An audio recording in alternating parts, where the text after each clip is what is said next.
So put it in a metaphor that I think we can all understand, and you're like, why didn't you have the bubbles for the children's message? I think that wouldn't have gone well. Need a little bit more than that. That bubble got burst a little too easily.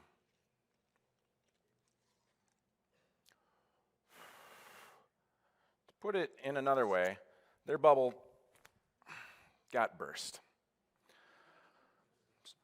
Except for that one. There you go, Thomas. Sorry, buddy. All right. Everything that they know, everything is in disarray. They aren't sure what will happen next. They fear for their own lives.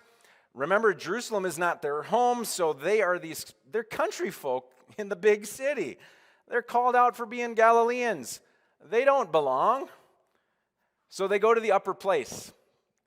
It's their safe spot. They retreat to their bubble.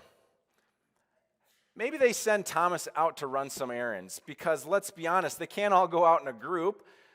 So maybe he's off to get some dinner or to scout whether or not the chief priests are looking for them too. We don't know, but it's not as if Thomas is just out there going for a stroll and conveniently misses this resurrection moment. And there it is. Jesus enters a locked room. Fully human, fully divine. I see what you did there, John. It's pretty impressive. He's telling us how amazing this is. And then the witness of what will come is showing us that Jesus is fully human. And suddenly, for these disciples, it all makes sense. The resurrection means something. This revolutionary transformation impacts us to this day. I mean, we live differently because of what Jesus has done. It's why we celebrate the resurrection of Jesus, because it means that when we are mourning the death of a loved one, now we have hope. We know that there's more to come. We had 3 funerals here this past week. What do you think is the most important message to be shared during a funeral today? It's that because Jesus died, death isn't the last word. I think about it this way. Death has been swallowed up in victory. Where, O death, is your victory? Where, O death, is your sting? This is the Apostle Paul proclaiming that good news. And so when we do gather for a funeral, we might see the body or the urn, but we know that that loved one is experiencing the abundance of God's eternal grace.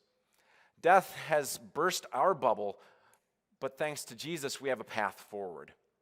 The resurrection is more, though, than just life after death. The resurrection affects the way that we live here on this earth. For the apostles, for these disciples, the resurrection means that they go out.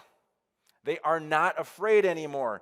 Their chains are gone. They've been set free. And so being a Christian is about living in the present, knowing that Jesus is moving us out of this place. It's a beautiful place, this beautiful sanctuary. Yeah, that's great, but get out. Get out and be a disciple in the world.